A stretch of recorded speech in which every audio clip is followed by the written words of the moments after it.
बात की जाए तो सियासत में कभी कभी कुछ ऐसा घटित हो जाता है जिससे वो चर्चा का विषय बन जाता है और अब हाल ही में राज्य में हुई एक ऐसी नियुक्ति जिसे लेकर काफी चर्चाएं हो रही हैं। भारतीय जनता पार्टी की सीनियर नेता है कमल पटेल को सांसद प्रतिनिधि नियुक्त किया गया। 5 बार के विधायक और पूर्व मंत्री कमल पटेल अब केंद्रीय मंत्री दुर्गादास उइके के सांसद प्रतिनिधि होंगे।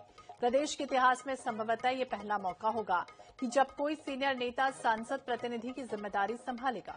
ये भी बता दें कि कमल पटेल पिछली सरकार में कृषि मंत्री थे।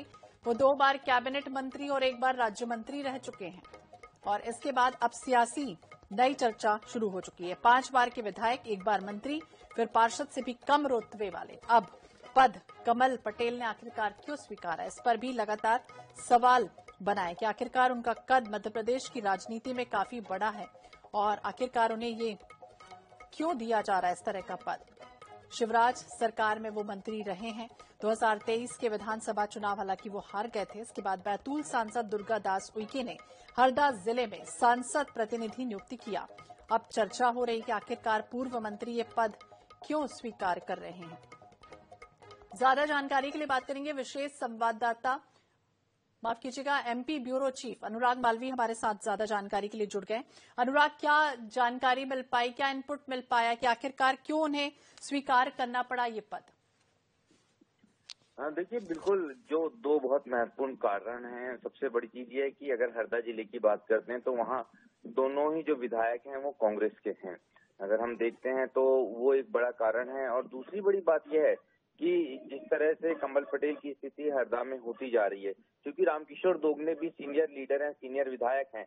और अभिजीत की अगर हम बात करते हैं, अभिजीत शाह जो शाह परिवार से हैं और कांग्रेस के विधायक हैं टिमरनी के, दोनों ही बड़े स्ट्रांग लीडरशिप है कांग्रेस की। ऐसे में जिला योजना समिति की बैठक हो या अलग अलग प्रशासनिक बैठकें, इन बैठकों में जो है कांग्रेस का दबदबा बनता था और कहीं ना कहीं कमल पटेल और उनके समर्थकों की जो बातें हैं उस तरह से नहीं रखी पाई जाती थी। और बड़ी बात ये भी है कि क्योंकि केंद्रीय मंत्री दुर्गादास उइके अब एक बड़ा पद संभाल रहे हैं, बतौर केंद्रीय मंत्री भूमिका में है, तो बतौर सांसद वो इतना जो है समय क्षेत्रों को नहीं दे पा रहे। लेकिन उसके बावजूद 2 या 3 सवाल बड़े खड़े होते हैं कि क्या कमल पटेल के अलावा कोई भी नेता हरदा में ऐसा नहीं है जो इन बड़ी बैठकों में शामिल हो सके या सांसद को रिप्रेजेंट कर सके।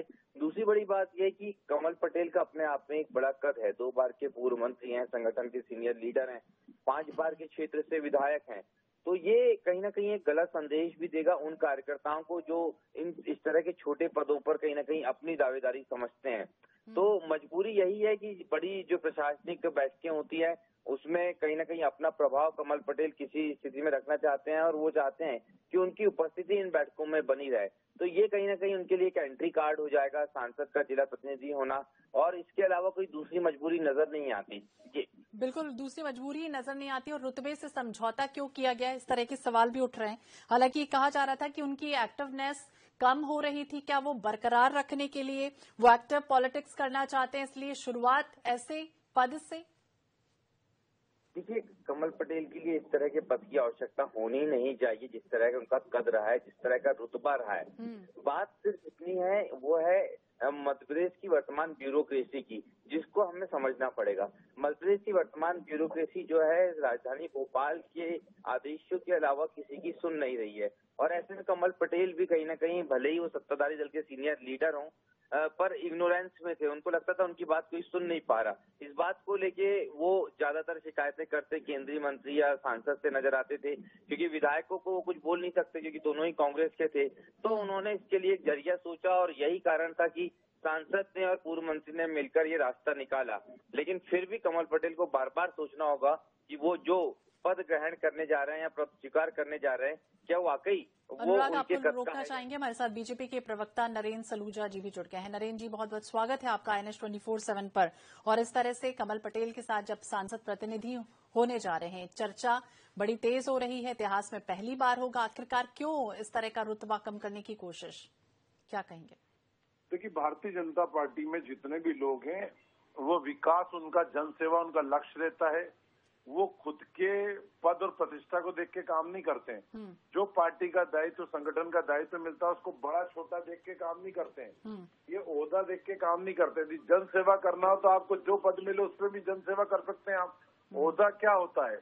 क्राइटेरिया क्या होता है, छोटा बड़ा क्या होता है, जनता की सेवा करना हो तो क्या सांसद प्रतिनिधि बन के नहीं कर सकते हैं आप? और क्या उसमें छोटा हो गया, उन्होंने ये पद ले लिया? तो इससे समझा जा सकता है कि भारतीय जनता पार्टी में जो दायित्व जिस कार्यकर्ता को दिया जाता है वो उसको स्वीकार करता है। हमने तो देखा कि कई हमारे राष्ट्रीय अध्यक्ष बूथ पे जाके मेंबर बनाते हैं, बूथ पे जाके मन की बात सुनते हैं। तो अब क्या बूथ छोटी इकाई है सबसे, तो क्या राष्ट्रीय अध्यक्ष का ओहदा कम हो जाता है वहाँ जाने से? देखिए, ओहदा कम तो नहीं होता नरेंद्र जी, लेकिन सवाल आपका ये जहन में तैर रहे हैं क्योंकि कहा जा रहा है कि हमेशा क्या प्रमोशन विद डिमोशन हुआ या और कमल पटेल के अलावा और कोई दिग्गज नेता नहीं बचा, जिस वजह से ये आरोप भी अब लग रहे हैं? डिमोशन और प्रमोशन क्या होता है? मैंने कहा पार्टी का काम कर रहे हैं, कोई इनको कोई सरकारी दायित्व वाला काम नहीं है, यदि पार्टी का काम कर रहे हैं और प्रतिनिधि बने तो क्षेत्र में विकास के काम करेंगे, केंद्र की योजना लाएंगे, प्रदेश की योजना लाएंगे, केंद्रीय मंत्री जी के माध्यम से विकास के काम करेंगे, तो इसमें गलत क्या है? आप बताइए, प्रधानमंत्री जी ने जिस दिन कहा था कि सब लोग झाड़ू उठा के सफाई करो, तो कितना मजाक उड़ाया गया था कि क्या हम झाड़ू लगा के सफाई करेंगे? क्या हम चौराहों पे, मंदिरों में, देवस्थानों पे सफाई करेंगे? क्या हुआ? आज पूरा देश सफाई कर रहा है। मध्य प्रदेश राज्य स्वच्छता में नंबर 1 आया, इंदौर स्वच्छता में 7 नंबर बना, तो इसको भी लोगों ने छोटा काम कहा था। लेकिन ये छोटा काम है क्या?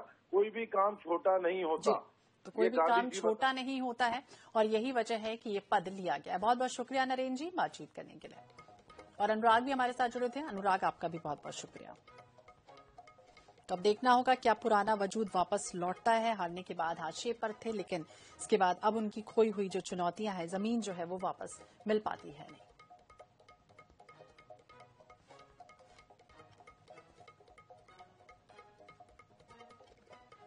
और चलिए